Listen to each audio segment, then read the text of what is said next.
台湾王家珍以110年度台南路边专案，甲一般道路用户费用发现，敢若路边计划就要开3.8亿，加上其他费用4.3亿外。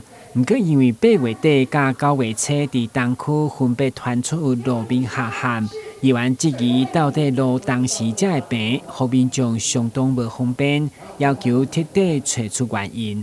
疑似道路塌陷压断瓦斯管，造成瓦斯外泄。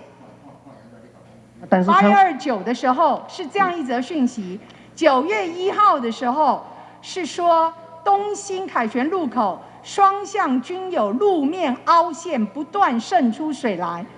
那谁的责任？所以是先水，因为水带动一些沙。所以造成这个路面会坍塌，坍塌有一些。你们花那么多钱给我做路平，结果越修越不平，年年修路平。大部分尤其是比较大的一些坑洞常常都是管线的问题。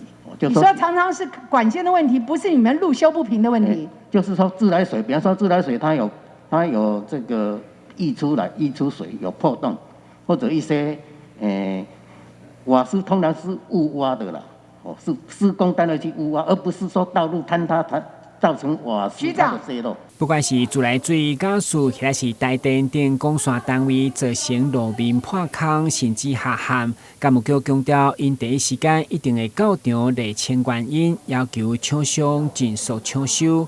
同时会后市府嘛发表声明。10月份以后，将开1亿2000多万，陆续进行永康上顶路顶5条路边改善工程，并年底来完工。嘛，请民众体谅工程期的无方便。